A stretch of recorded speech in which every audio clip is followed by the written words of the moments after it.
Thank you so much, Chris. It's such a pleasure to be with all of you again for the third year in a row, sharing insights on the demand landscape for transportation talent.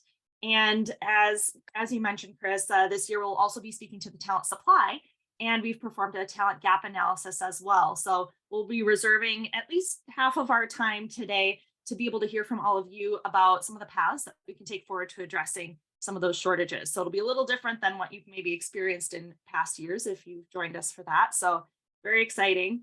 We also do have several other members of the real-time talent team with us. Deb Broberg, our executive director, is with us, as well as Julia Diaz and Jenny Moore.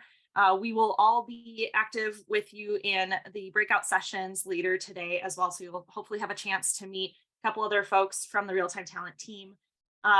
Again, my name is Erin Olson. I'm the Senior Director of Strategic Research for Real-Time Talent. We are a public-private collaborative that's focused on aligning Minnesota's workforce, and we love to do work like this. Today, we'll be covering some of the recent trends in employment, wages, skill demand, and forecast needs in 6 key transportation pathways.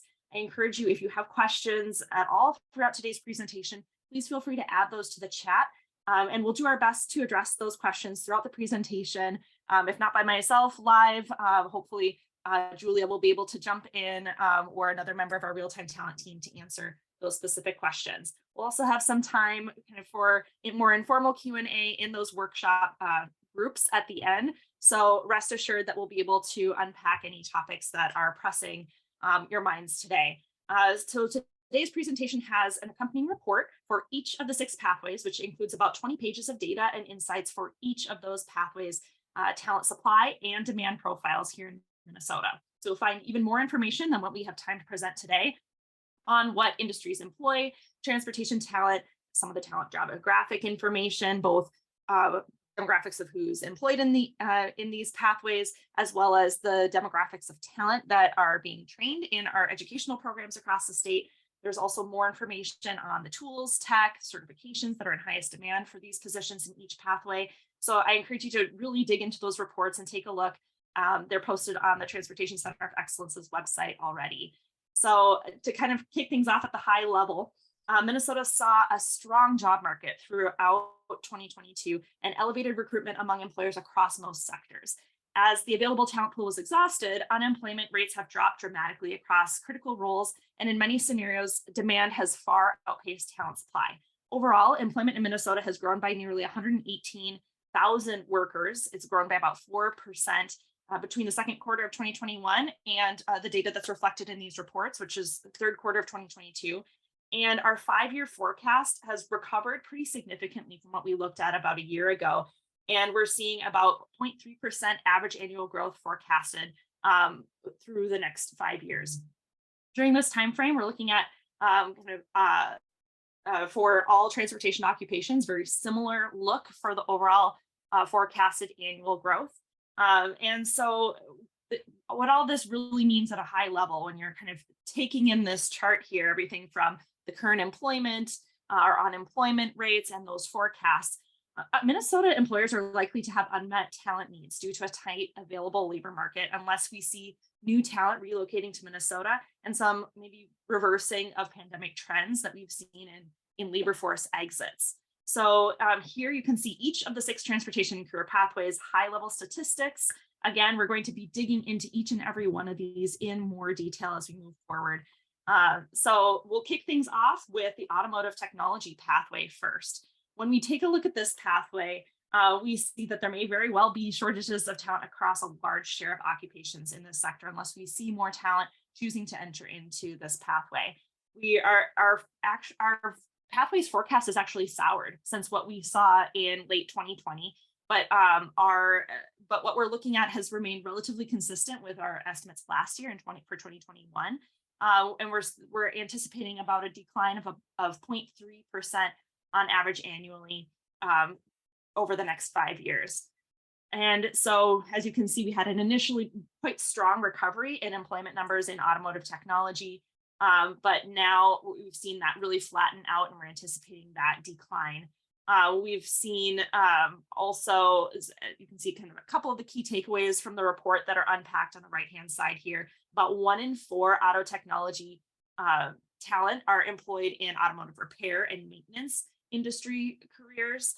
And we've seen that share of employment increasing year over year over the past couple of years. The next highest industry of employment is automobile dealers, but we see that this is talent that's needed across a wide range of different industries. This is a critical need for pretty much any industry that requires the transportation needs. You need to have mechanics and auto technology talent. So about 91% of people that are employed in automotive technology in Minnesota work for private employers, and about 3.4% work for government entities, whether state, federal, or local government. And the share of talent that's self-employed has been declining moderately over the past 3 years. And right now it's at about 6% of all auto tech talent are self-employed. Overall, there were just under 5,500 new jobs advertised in automotive technology over the past year. This was an increase of 44% from 2021. So we've seen a big jump in the jobs that are posted online for this talent. And that volume of posted positions by staffing agencies or temp agencies has dropped actually in 2022 compared to prior years, which is maybe signaling a cooling of the market or a change in how employers are posting their jobs or recruiting their talent. So you can see that chart on the right-hand side is showing the volume of total job postings in automotive technology. So you can see there's a little bit of a seasonality in terms of that recruitment, but overall the upward trend from January 2021 it has continued. That dip in December is still in line with what we see seasonally, although with such a big spike, it's a pretty big drop after that. So we'll have to just see what comes in the months ahead. For every 4 unique job postings, we estimate there's about 1 hire made. So that again is a sign of a very tight labor market. Of all the occupations found in automotive technology, we see that motor vehicle electronic equipment installers, mechanical engineers, and mechanical engineering technicians are uniquely concentrated in Minnesota to a higher degree than what we see in the nation overall. On average, automotive technology careers pay about just under $67,000 per year, which is about $3,200 higher than what we see for the average wage statewide across all positions. Demand was very high in the past year, seeing employment growth of nearly 1% since the third quarter of 2021. Posted wages increased to just under $22.50 per hour as of 2022. And there's only, again, 1 hire for every 4 unique postings. So again, very, very tight market there. Wages, the chart on the right is showing you the change in the posted wages over time. We saw the posted wages increase by 9.4% over the past 2-year period. We also unpack in this chart and in further detail in the report some of the entry-level wages and experienced wages as well. So we understand that in some of these pathways, there's a very significant difference in terms of what the entry-level wages for positions are, and then what you might make as a senior technician, someone with years of experience on the job. And so be sure to kind of take a look at that as we're flipping through. I won't pause to spend a lot of time on that nuance, but it's something that we can certainly unpack further in our group discussions. So this chart here gives you a bit of a summary of the educational attainment of talent that's currently working in automotive technology roles. So that's on the left-hand side of this table. And then the right hand with the yellow bar at the top, that's giving us a snapshot of the underemployment and the unemployment situation for talent in each of those occupations. So underemployed essentially just means that people are working in roles for which they're overqualified by their education or experience. So they have a higher level of education than typically required in the role they're in right now. So at an overall pathway, unemployment rate of 1.8%, there are only about 387 or so unemployed automotive technology professionals statewide. An additional 1,336 auto tech professionals are underemployed, again, meaning that they're working in roles for which they're overqualified by education or experience. So you can kind of see how that breaks down here. So about 8.5% of automotive technology talent have a master's or PhD, for example. So some of that might signal job transitions, or a decision to kind of change career paths mid swing, or perhaps that they're continuing their education and might be looking for some other roles different from where they're currently employed. So when we kind of jump forward now, kind of looking a little bit more on the talent supply side, So again, unpacking further the demographics of talent that's currently working in automotive technology roles, we have just under 14% of talent that's under the age of 25 in this pathway, and about 4% are over 64 years old. So we see a larger share of like the younger talent in automotive technology as a whole, although that varies a lot depending on the specific occupation or the job title that we're talking about. The largest demographic group by race are white talent, representing about 88.1% of the total pathways workforce, with the next largest cohort being our Asian talent, representing 5.8% of the workforce in this pathway. About 6% of our pathways workforce are Hispanic, and about 5.2% are female, and automotive technology has one of the lowest share of female talent of all the pathways that we look at in this sector. In comparison, our post-secondary program diversity varies by program across auto technology. Mechanical engineering programs have the largest number of international students, and all programs have an overrepresentation of male students as a whole. Diesel mechanics programs are most heavily dominated by students identifying as non-Hispanic white. We have a full table with detailed demographics of the 2021 post-secondary program graduates that's found in each of the pathways reports. We also have some of that information in some of our Jamboard slides as well for when we get into our working groups as well. So we'll be able to unpack the demographics with more specificity as we go forward. But I wanted to at least give you a little bit of a taste of what we're talking about to compare to our current workforce. So now starting to get into some of that gap analysis piece of things. By 2027, it's likely that Minnesota will see a growing shortage of mechanical engineers, automotive service technicians, and mechanical engineering technologists and technicians. And that's shown in red here at the top of the page. The estimated annual shortage of talent in each of these occupations has worsened since the estimates that we gave you last year and the year before that. We've seen, especially in this pathway, a worsening, which is not a surprise to us. I tend to say that these gap analyses are very much undercounting the likely shortage that we have. We're very conservative in the numbers we give here. So I typically say if any shortage at all is indicated, it's likely to be much larger than the number you see on this screen for our annual shortage. Our post-secondary institutions are likely underproducing credentials for talent in a lot of our programs, particularly in that kind of engineering side of things, whether it's engineering technology or mechanical engineering tied to this pathway.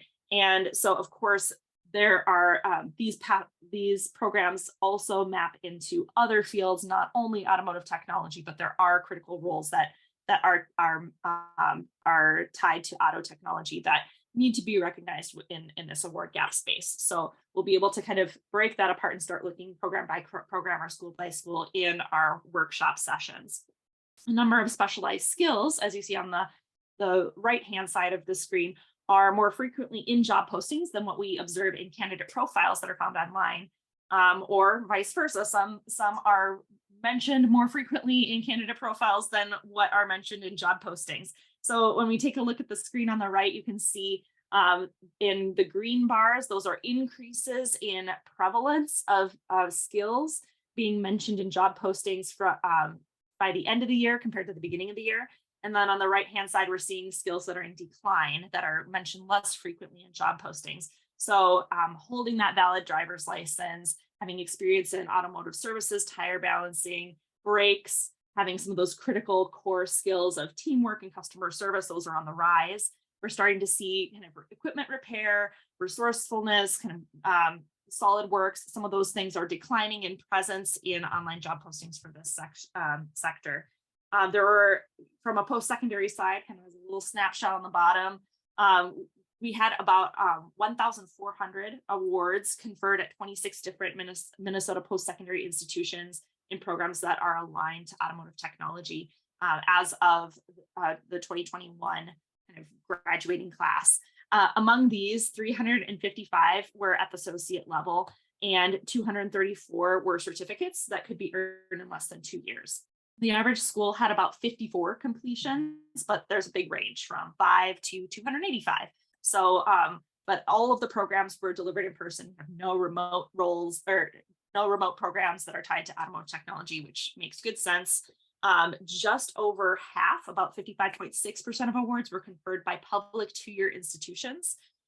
So really carrying some significant weight in the overall production of our new graduate talent.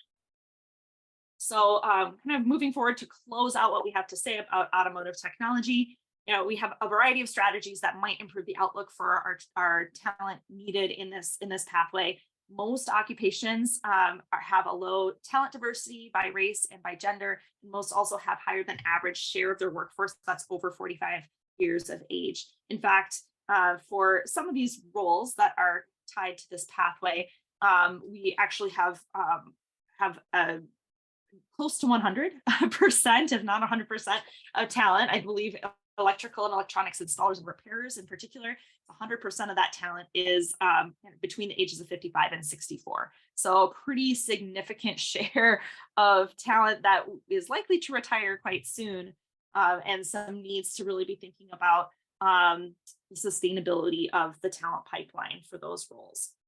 Post-secondary programs, again, aligned to these occupations are likely into producing graduates. Here on the screen, we've got, I've given you a picture of our automotive service technician and mechanic occupation. When we unpack some of the roles that might be feeder occupations into that position based on related skill sets. So kind of closer the things are to that occupation in our graphic, the more related the skill sets are. Many of those roles pay significantly less than an automotive service technician.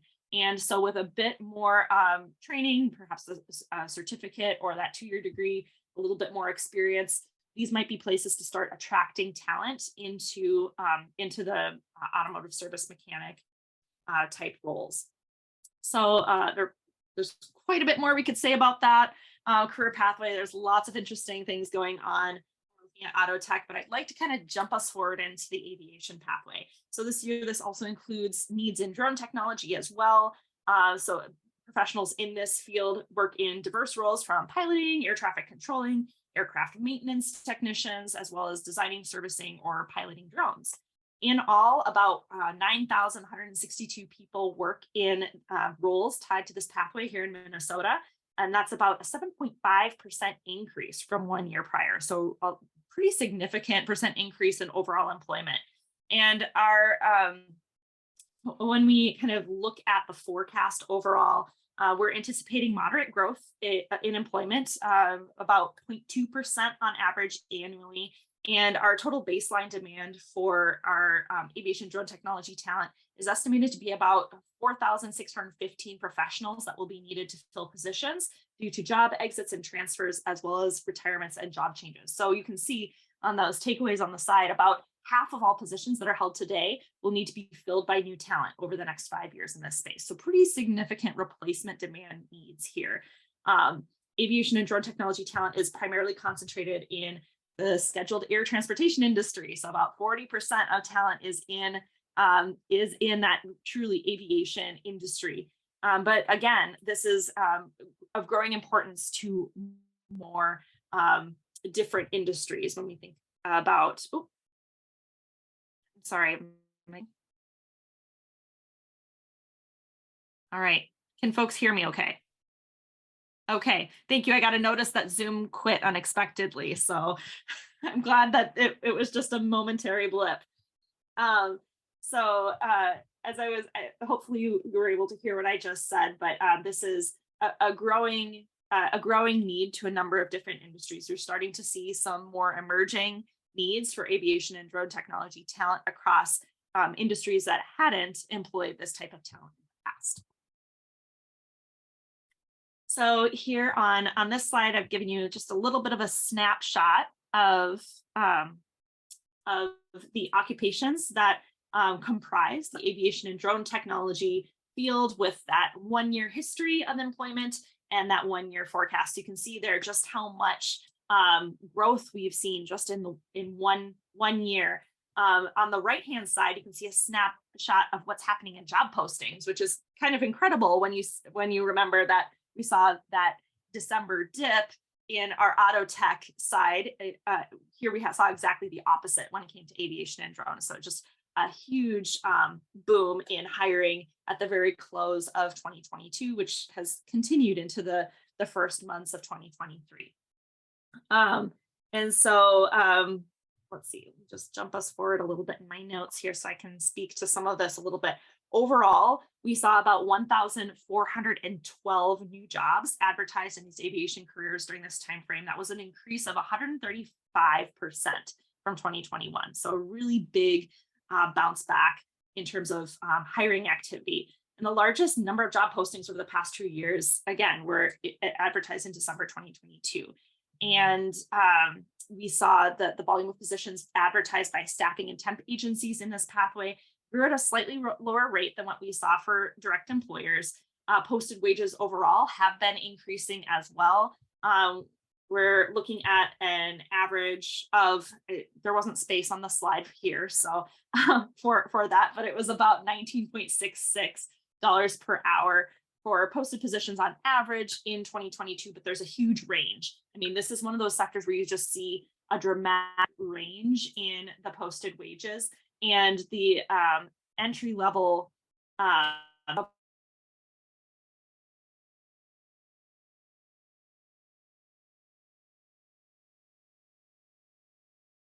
Hi, everyone. I'm just going to pull that up really quickly while Erin rejoins. Thanks, Julia, but I'm back here. Okay, I'll be great. able to share. Okay. I apologize. I don't know why Zoom keeps kicking me out today. But thankfully I have backup that's able to jump in my absence. So about 83% of people that are working in these careers are working for private employers. About 3.3% are self-employed. That's a slight increase over the past 2 years. And then we have just under 14% that work for government entities, mostly for the federal government. The share that are employed by those government agencies has been declining over the past few years. So they're just jumping us forward here again to speak a little bit to what we're seeing in terms of the educational experience and the background of our aviation and drone technology talent. At an overall pathway unemployment rate of 1.5%, we only have about 139 unemployed individuals that are trained in this pathway statewide. And we have an additional approximately 986 additional professionals that are underemployed, meaning, again, that they're working in roles for which they're overqualified by education or experience. So you can see that nearly half of all talent holds a 4-year degree as our highest level of education in this field. So big range, but we see generally kind of a bell curve. If you were to kind of map a bell curve over this, you've got the largest share of talent holding that bachelor's degree. About 17% hold a master's degree or a PhD. And the aviation and drone technology pathway has the smallest share of its workforce under the age of 25. Out of all the transportation pathways, only 4.6% are kind of in that young person category of under 25. 5% are over 64. The largest demographic group, again by race, are white, representing 88.2% of the total pathways workforce. And again, next largest cohort being our Asian talent, representing 5.6% of the workforce. About 3.3% of the pathways workforce are Hispanic. And when we look at our post-secondary programming that's aligned to this pathway, the largest number of our African American and Hispanic students who conferred awards in 2021 came through this pathway. So we're actually seeing a rise in diverse talent coming through programs that are tied to aviation and drone technology. And it's unique to this pathway when we look across what our graduate diversity from other programs. So just something to make note of. By over the next 5 years, we're likely to see some occupation gaps across the spectrum of aviation and drone technology.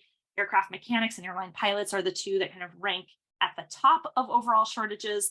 And interestingly, those also rank pretty high in terms of where our post-secondary programs are likely underproducing talent with those certificates, 2-year or 4-year degrees that are tied to this field. There are a number of specialized skills that are more frequently posted in job postings than what we see in candidate profiles. Things like ability to use hand tools, power tools, read blueprints, are named more frequently in our job postings than what we see in talent skill profiles.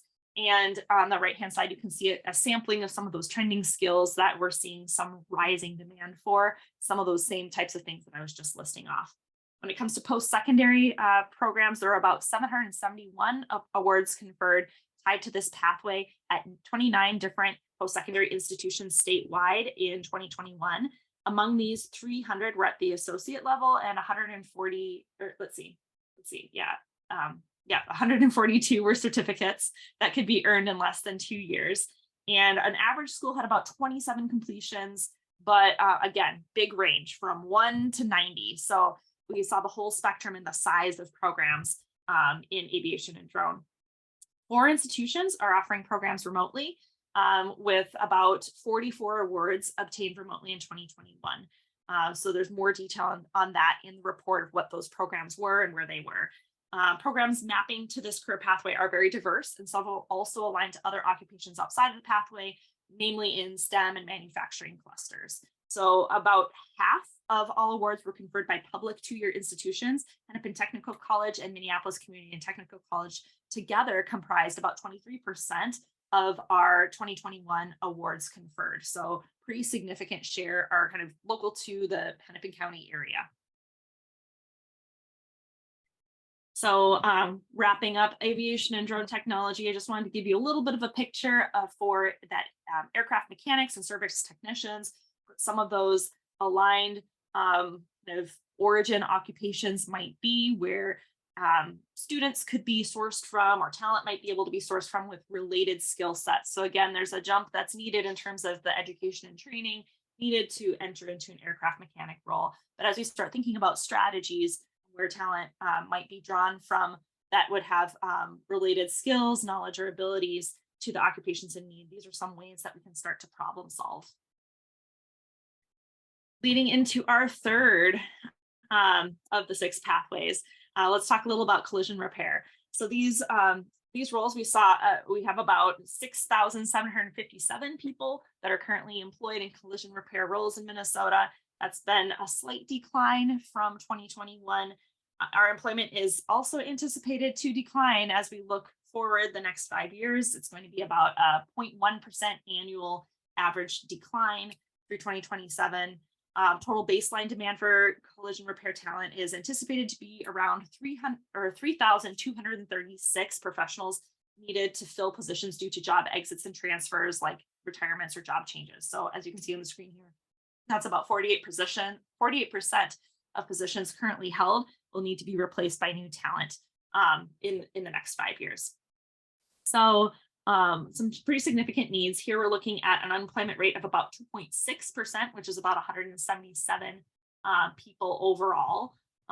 Here I've given you that little bit of a snapshot of like the 1 year history and the 1 year forecast, just to give you a little bit of a shorter time frame for comparison, and a look at those occupations that are included in our collision repair sector. So the coating, painting, and spraying machine setters, operators, and tenders in particular are uniquely concentrated here in Minnesota to a higher degree than what we see in the nation overall.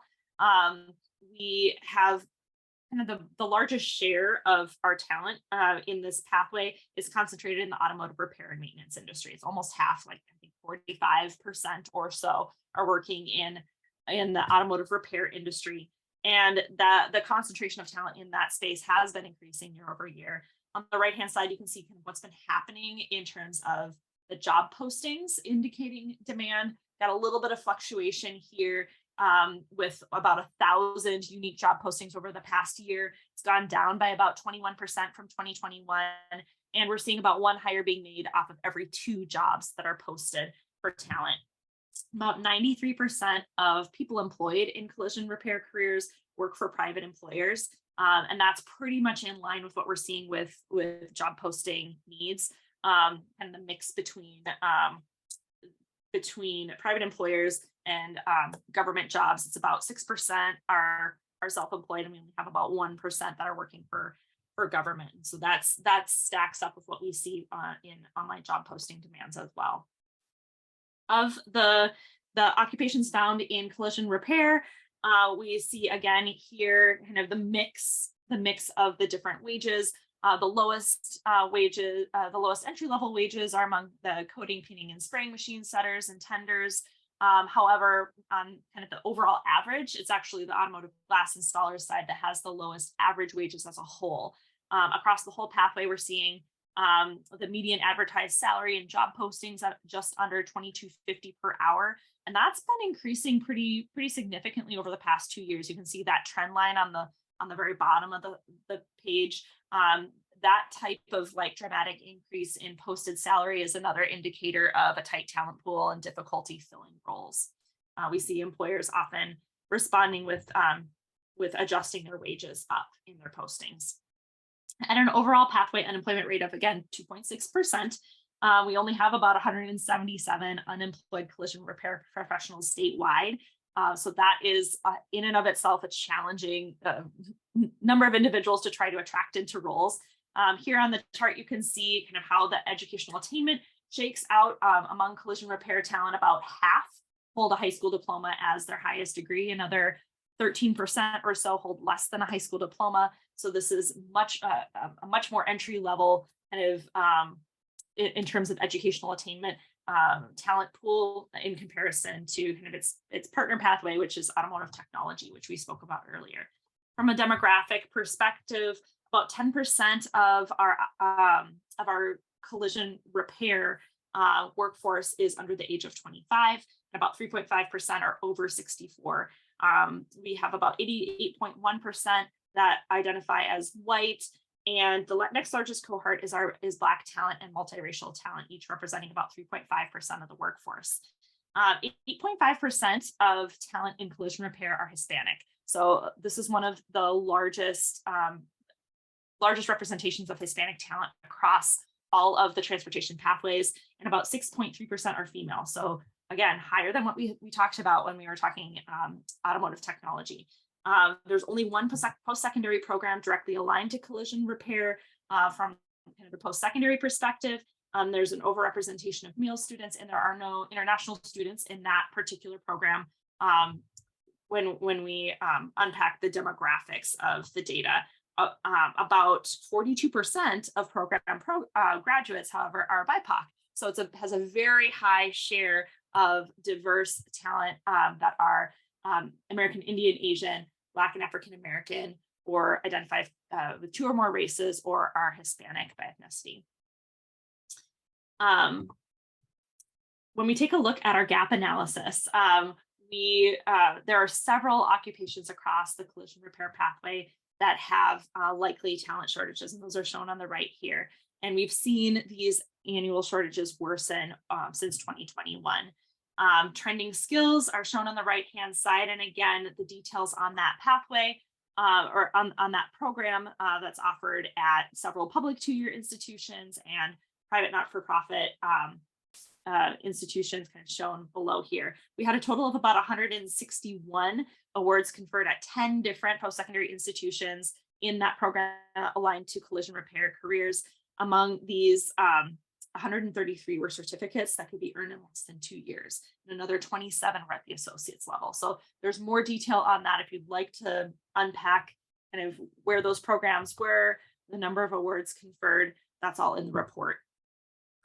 We saw schools based in Hennepin County comprised about 48% of all awards conferred. So again, another instance where we have a high concentration in that metro, particularly in Hennepin County institutions.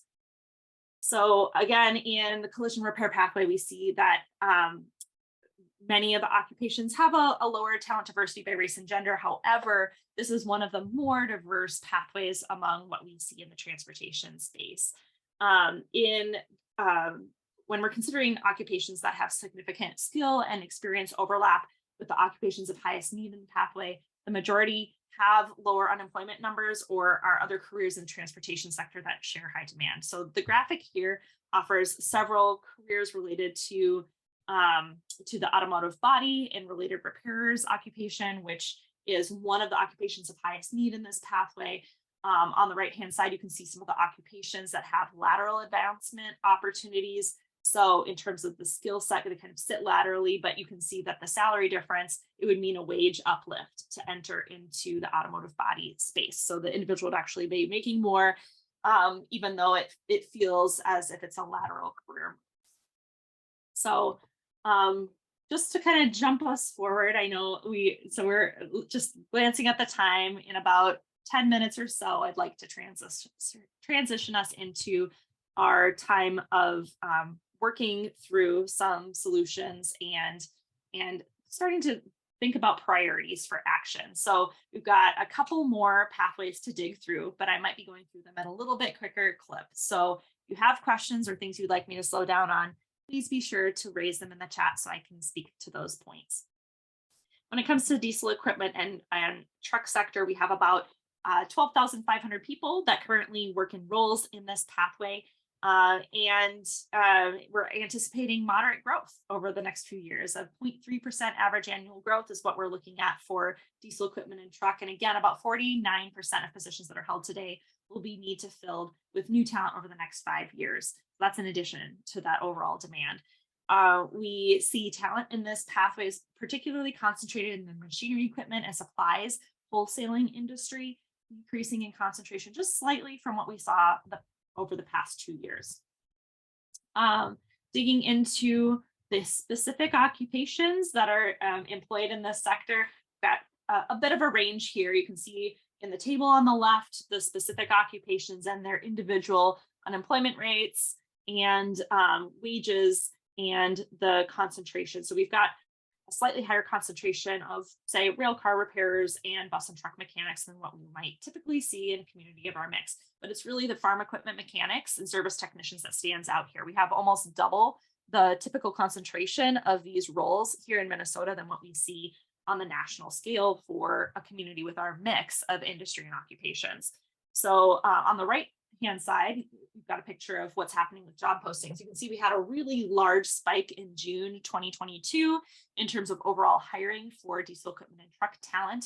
Overall, there are just over 5,000 unique job postings with an increase of about 36% from 2021's numbers. We had about 3 hires for every 1 unique job posting. So that's a little bit of a switch from what we've been talking about. We actually had more hires in this sector than postings. So we had more activity, whether that is due to more frequent turnover or lower posting habits in this particular sector. There are a couple of dynamics that might be contributing to that. So diesel equipment and truck careers also saw some significant wage gains across the pathway, with average wages rising by about $6,000 from our prior estimates for last year. Entry-level wages in the pathway exceed the average entry-level wages observed across all occupations statewide, paying an average of about $46,400 annually for entry-level talent kind of across all the careers. And that is the lowest among those farm equipment and mechanic and technician roles at $39,400 and highest among mobile heavy equipment mechanics, which are about $51,700 for that entry-level talent. We saw the median posted wage on job postings in this pathway sitting at just over $28 per hour, which is pretty high when you compare it to the wages for the talent in this sector. And so what we might be observing with some of that, what we were talking about with the posting activity, having many more hires in relation to the postings, might see a lot more job changes in this pathway than in some of the others, where people are staying in their field, but they're switching jobs because they can get a higher wage. So if you take a look at the little chart on the right there, you can see that our the posted wages have gone up by almost 25% from where they were 2 years ago. So we've seen some dramatic upticks in wages in the sector, and that might be a particular concern for some employers as well. At an overall pathway unemployment rate of 1.8%, we only have about 230 unemployed diesel equipment and truck professionals statewide. Underemployment, we're looking at about 743 professionals that likely have higher educational attainment than what's needed in their current role. Most of the talent in this sector, about 44% or so, hold a high school degree, and then about 19% hold some college. So that could be a certificate, or perhaps they started a program, have yet to complete it. About 7.2 hold less than a high school degree. About 9.3% of our workforce in this pathway is under the age of 25. So again, a higher share than what we've seen in some of our other pathways here. And about 91.3% of the total workforce is white. And 2.8% of the workforce is Black or African American. So much lower share of talent in diesel equipment and truck is BIPOC by race. Our Hispanic talent has a slightly higher concentration in this sector than what we see in occupations overall, but it's very, very minimal. Post-secondary program diversity varies by program pretty significantly in this sector. I'd encourage you to kind of look into the report to see how that shakes out. However, we do see that all programs that are aligned to this pathway do have an overrepresentation of male students. The medium, heavy vehicle, and truck technology technician programs statewide in general are the most diverse by race and ethnicity. They have kind of something unique going on when it comes to demographics of graduates. When it comes to the gap analysis, we have occupation gaps across nearly every occupation in this pathway, where we are likely to see talent shortages now and into the next few years. Bus and truck mechanics and farm equipment mechanics are where we're seeing some of those key award gaps.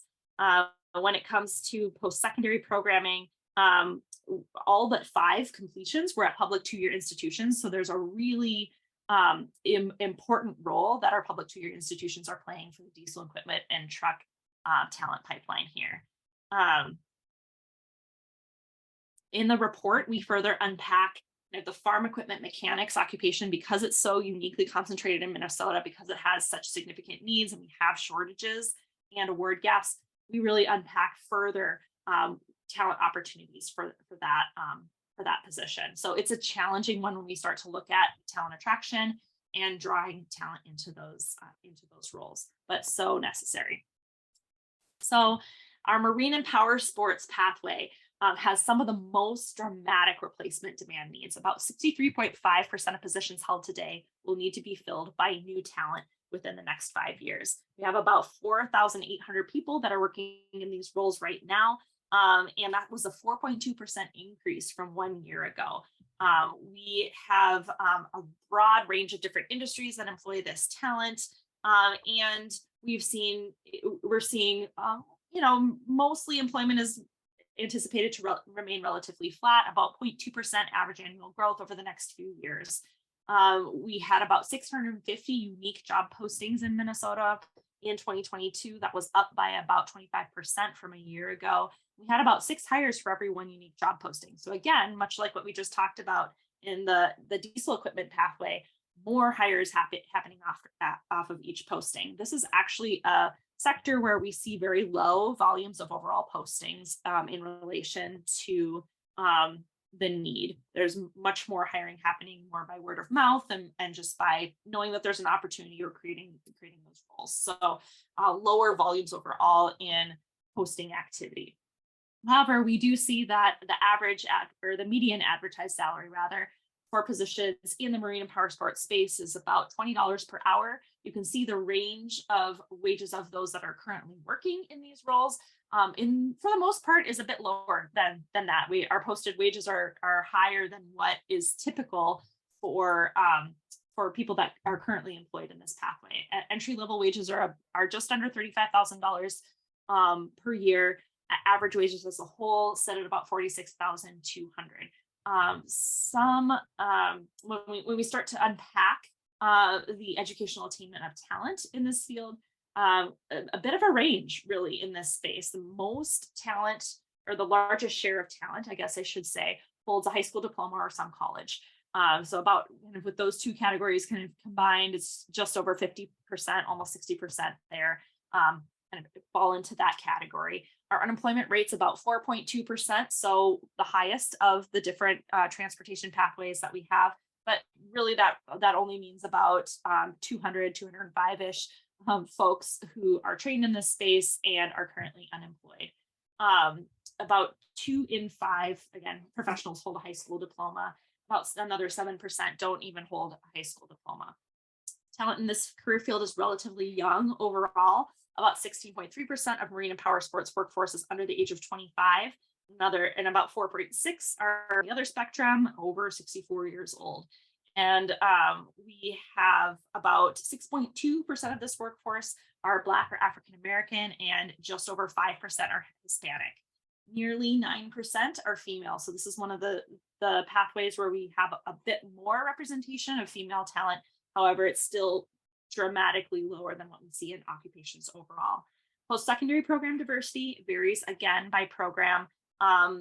We have kind of across the board, again, overrepresentation of male graduates our electrical, electronic, and communications engineering technology has the most diverse graduates by far of all the different program types that are associated with power sports. So several key occupation gaps around motorboat mechanics, outdoor power equipment, commercial and industrial equipment repairers in particular have likely talent shortages. When it comes to award gaps, we have fewer graduates coming out of programs tied to motorcycle mechanics or the commercial and industrial equipment space than what we see on a national scale. Public two-year institutions, again, comprise about 93% of the market share, you could say, of completions as a whole. A few are in that kind of 4-year space, but the majority of our completions are in that 2-year space. 110 of the awards were at the associate's level. Another 114 were certificates that could be earned in less than 2 years. We further unpack the schools, the programs, and such in the report. In the report, you'll also see a detail on motorcycle mechanics and how to attract talent into that role. So finally, to close out this portion of the presentation, I just want to give you a taste for what's happening in our truck driving pathway. And this is such an important pathway. I probably shouldn't have saved it to the end. It employs almost 99,000 people in our state, and that's up by 4.2% from a year ago. Truck driving employment is anticipated to rise respectively, actually about 0.5% annually. It's one of the higher growth pathways that we're talking about today. We're going to need another 2,300 additional people working these roles that aren't in those roles today. And then we need about 64% of positions held today to be filled by new talent due to retirements and job changes. So that's up almost 64,000 people that we need to fill these roles. So really significant, dramatic need. And this is a pathway that is needed across multiple industries. General freight trucking, of course, accounts for about 15% of all truck driving pathway talent needs, but you can see that it's very close behind. You've got school, bus transportation, express delivery services. So there's a wide range of types of industries that really rely on our truck driving talent. Of all the occupations found in the truck driving pathway, it's passenger vehicle drivers that are most uniquely concentrated in Minnesota to a higher degree than seen in the nation overall. On average, we're seeing wages around $51,200 per year, which is about $12,500 below the average statewide wage across all positions. So a little bit lower on average, but again, there's a big range. If you take a look here, you don't see it quite as much. On the next slide, when we unpack entry level versus experience, you'll see a bit more of the spread in terms of the possible wages in this pathway.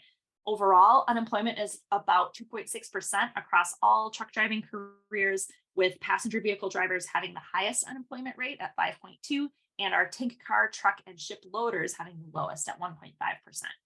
Truck driving talent, again, is primarily concentrated in that general freight trucking industry. They have some of the higher wages. When we look at the wages by industry, that's also in the report. You can see how wages are across all the pathways by industry. And then on the right-hand side here, you can see just what a boom we've had in total online job postings. They're up about 46% in 2022 compared to 2021. We've had about 2 hires estimated for every 1 unique job posting. So really hot hiring environment right now for this sector. Wages haven't shot up quite as much as maybe the buzz is for this sector, but they're still up almost 14% from where they were in 2020. So we have seen rising wages, but you can see in the chart, the right-hand side, that it really has been fluctuating. We really had a peak at the close of 2021, and it's gone down a little bit since then. Here you can see the mix of entry level and experienced wages, and then kind of the range of how that falls from the 10 percentile range up to the 90th percentile wage. So there's a small share, about 10% of our talent are making upwards of $70,400 per year.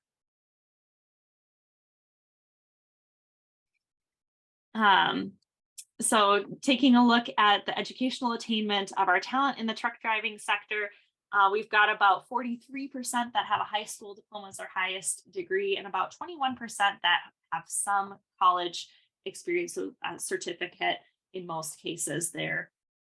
In terms of the demographics, this is another space where we have a bit more diversity in our transportation pathway, with about 9.4% of our truck driving talent being Black or African American, about 6.5% identifying as Hispanic. 13.1% are female. So this is the pathway with the highest share of talent that is female. Nearly 87% of students who obtained a truck driving educator certificate from accredited programs in Minnesota were male, and about 76.2% were non-Hispanic white students. So that matches pretty closely to what we're seeing in the overall demographics, but is slightly more diverse than what we see for across all truck driving talent. So in the report, there is more information. Kind of when we look at the post-secondary programs, there's information on truck driving education. We also have some information about the various CDL schools. In all, we kind of link to about 12 different driving training schools in Minnesota for the Class A, B, and C licenses. And there's also information on the two-year institutions that have programs, I believe. In addition to the Transportation Center of Excellence, there are eight other maybe Minnesota State colleges, plus Interstate Truck Driving School that offers CDL training. So there's more information on all of that there. You can see here that we have some pretty significant heavy and tractor trailer truck driver talent shortages, as well as award gaps. And then that many of the other kind of driving, the light truck drivers, bus drivers, et cetera, we have award gaps when we compare to how we benchmark with the kind of national rates of what we might anticipate needing in terms of annual graduates from post-secondary programs. In the report, we further unpack heavy and tractor trailer truck drivers, since it is the top occupation of shortage and top occupation of award gaps, not only for this pathway, but across all the pathways. It has some of the largest gaps. So thank you again for being with me. Thank you for bearing with me through this whirlwind of insights on the talent needs of these 6 important pathways. If anyone has a question that remains unanswered, I am happy to answer them now or answer them in the groups. I don't see anything in the chat at the moment, so I'm guessing that maybe you're saving them to the breakout groups. But please don't be shy. We will have time to unpack them further in the groups. So maybe we'll just go ahead and jump right in. And I want to hear from all of you. And I'm so excited to have this new approach that allows us to hear from everyone here, because you're experts in this field. You know what's happening in your classrooms. You're educators in this space. So we'll be asking each of you to select your own breakout group to participate in. And we ask that you choose based on the career pathways that are most relevant to your area of work. Group 1 will be unpacking talent needs in auto tech and collision with me. Group 2 will be focused on aviation and marine and power sports with Julia. And group 3 will discuss truck driving and diesel engine needs with Jenny Moore. So you should have a sign or a bubble that's showing up here on your screen. Go ahead and hit join, the little blue box. If you kind of scroll down, you'll be able to just join a group there. Once you get in there, we will be using Jamboard to record what we discuss. So once you decide what group you're in, you'll click into it, and then in the chat, there will be a link to the Jamboard for the work of the group. So go ahead and do that now. I'll stop talking so you're not afraid to leave the group. But thank you all for your time. We will be closing everything out in the breakout groups. So if I don't see you again, thank you again for spending this morning with us.